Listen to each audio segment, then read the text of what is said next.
Terima kasih banyak, Mbak. Iya. Semoga kamu sukses, sehat-sehat ya. Iya. Makan banyak-banyak ini supaya bisa gizi sehat. Ya, saya belum tahu. Terima kasih. Ini kok.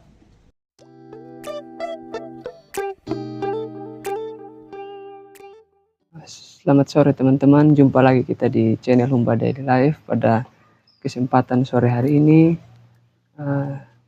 kita sudah bersama kakak Setri ya di SLB. Mungkin kakak bisa ini ya, bisa memperkenalkan secara singkat dulu tentang kakak begitu. Baik, terima kasih untuk waktu dan kesempatan yang diberikan kepada saya. Perkenalkan, nama lengkap saya Dihi Atanumba, biasa dipanggil Setri. Saya sudah melayani di SLB ini kurang lebih 6 tahun lebih. Asalnya dari mana?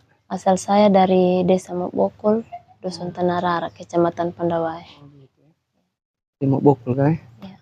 Kakak saya mendengar cerita juga, maksudnya kakak terpanggil begitu untuk melayani di sini atau mengasuh saudara-saudara di sini begitu ya? Iya benar.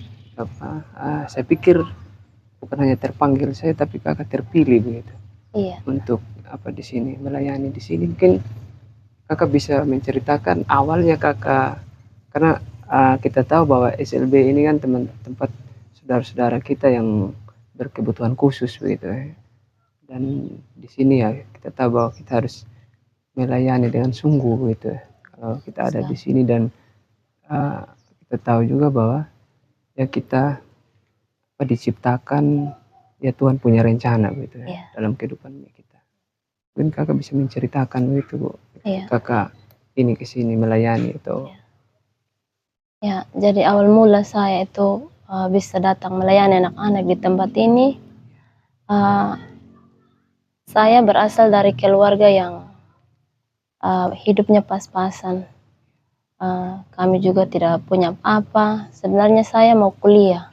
Begitu lulus dari SMA Kristen Payeti, saya mau lanjut kuliah di Unwina. Saya sudah sempat waktu itu ambil jurusan teknik informatika. Saya sudah sempat lolos ikut tes, tetapi waktu itu karena kendala sudah ada biaya. Ya, itu dengan sekeras papa saya untuk mempersiapkan biaya untuk saya, karena waktu itu tekad saya ingin kuliah. Tetapi karena waktu itu terhalang karena opa saya tiba-tiba meninggal dan kami tidak punya apa-apa. Terpaksa saya harus mengalah karena saya pikir nanti kalau saya kuliah papa tidak punya persiapan apa-apa di hari belakang begitu, hari-hari ke depannya, di kemudian hari. Karena hidup kami pas-pasan, hewan pun tidak ada, apalagi pendapatan di kampung itu susah sekali. Jadi saya memilih untuk biar dulu bapak saya tidak mau kuliah. Ini biaya yang sudah ada untuk urus opa dulu punya pemakaman begitu.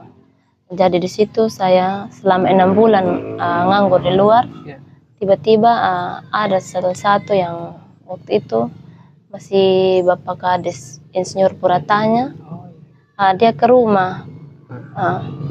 Dia tawarkan saya pekerjaan. Mau kerja dengan begitu. Baru saya jawab, saya mau sekali bapak.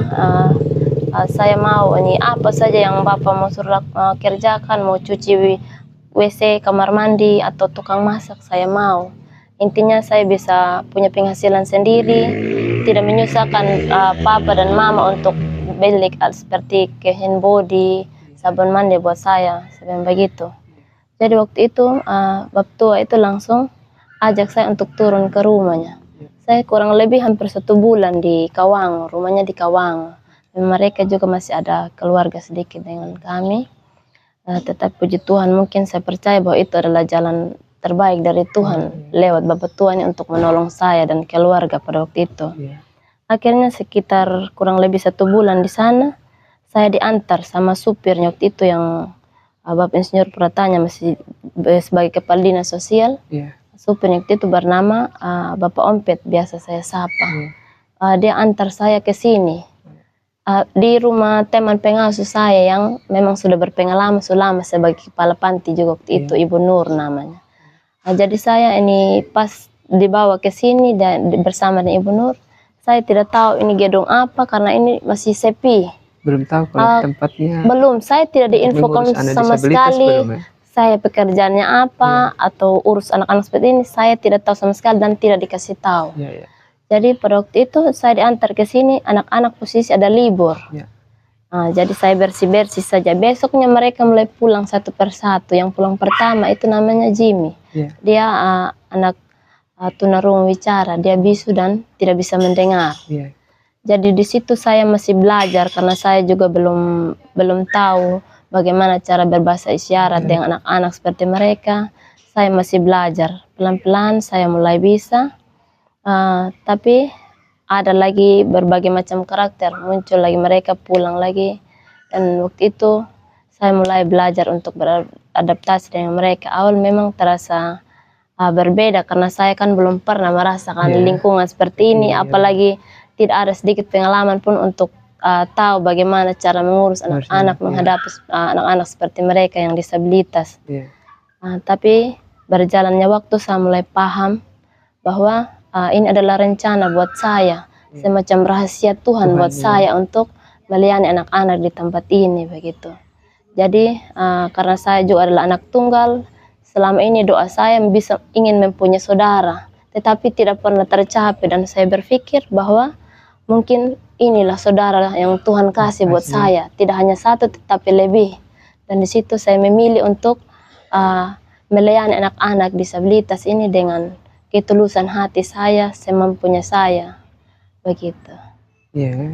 Jadi awalnya belum tahu ternyata dipekerjakan di sini. Ya, untuk mengasuh anak-anak disabilitas ini. Waktu itu juga saya sempat ditawarkan, mereka bilang kalau mau sambil kuliah bisa. Sebenarnya saya mau kuliah di UT, tapi waktu itu pikiran saya berat karena saya berpikir kalau saya harus ke kampus waktu itu kan sebelum COVID belum ada seperti sekarang bisa kuliah online. Itu kan harus tatap muka seperti hari Minggu. Di situ saya punya rasa khawatir. Saya berpikir begini, kalau tiba-tiba saya ke kampus untuk kuliah, baru bagaimana dengan keadaan anak-anak saya? Mungkin mereka kan tidak sama seperti anak-anak pada umumnya. Anak-anak yang normal saja kita kasih tahu jangan kemana-mana, tapi masih melakukan hal yang seperti itu. Jadi saya khawatir di dalam kompleks ini kan ada jalan, terus di belakang asrama ini ada laut. Jadi saya khawatir jangan sampai mereka ke laut, mereka terjadi apa-apa atau naik pohon. Jadi saya macam tidak rela begitu, tanggung jawab saya besar dan saya tidak rela begitu untuk jauh juga dari mereka. Jadi saya memilih waktu itu karena saya justru nyaman dengan mereka, biar sudah saya tidak kuliah, tetap saya memilih untuk melayani dan mengasihi mereka dengan tulus begitu. Seperti yang kakak sudah bilang tadi bahwa rencana Tuhan ya, kakak ada di sini. Itu kakak jumlah ini anak yang diasuh oleh kakak di sini berapa banyak? Sekarang semua berjumlah 25. Itu dari berbagai macam dari berbagai macam karakter. Ada yang disabilitas misalnya yang kayak tunarungu bicara, yang tidak bisa omong dan tidak bisa dengar.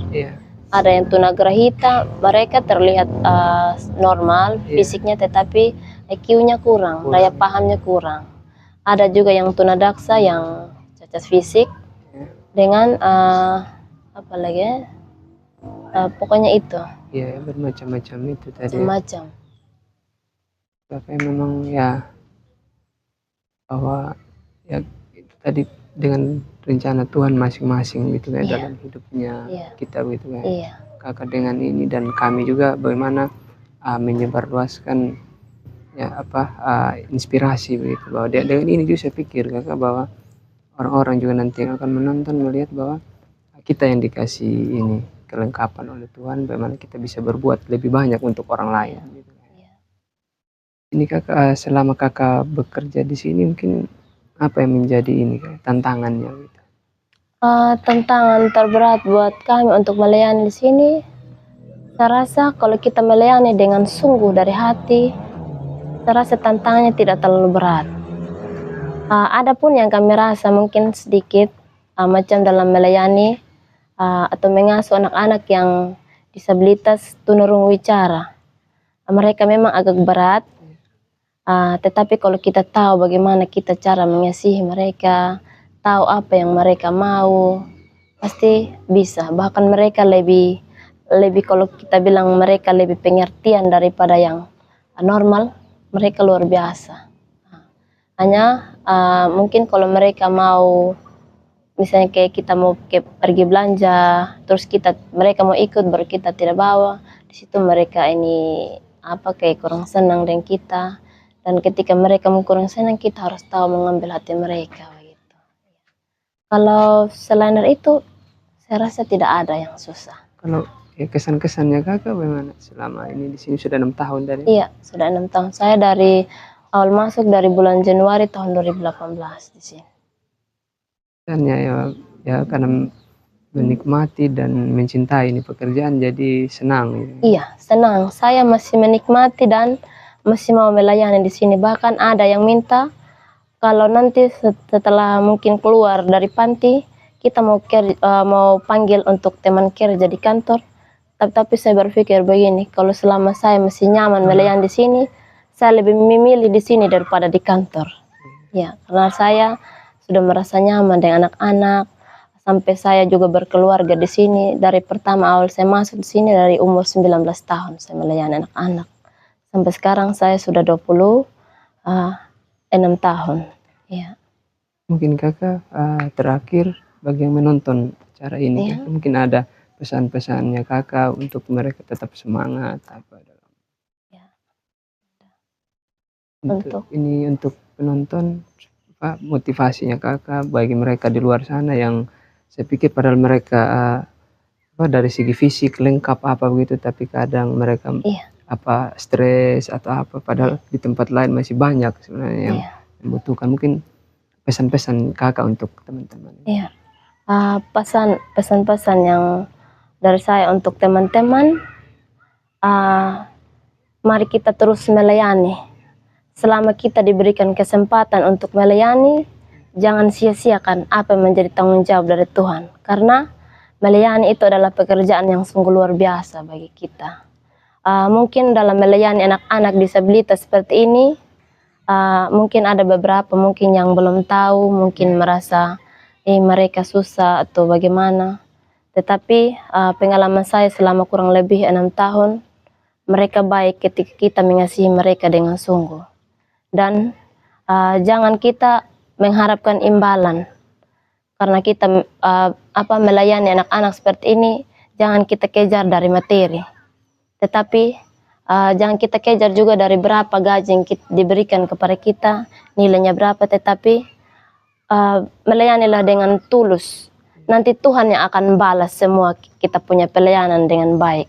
Terbukti selama saya melayani di tempat ini, hidup saya yang dari tidak ada apa-apa di rumah, kalau boleh bilang mungkin sapu bersih betul. Tetapi dengan selama saya melayani tempat ini, hidup saya sangat merasakan banyak sekali diberkati. Jadi mungkin untuk teman-teman di luar sana, jangan takut untuk melayani anak-anak seperti ini. Anak-anak seperti ini membutuhkan pertolongan untuk mengasihi mereka. Mereka itu adalah anak-anak yang spesial. Mereka membutuhkan perhatian yang baik, yang tulus, sama seperti anak-anak pada umumnya di luar sana. Oke kakak, terima kasih banyak kakak. Sehat selalu kakak. Amin, makasih.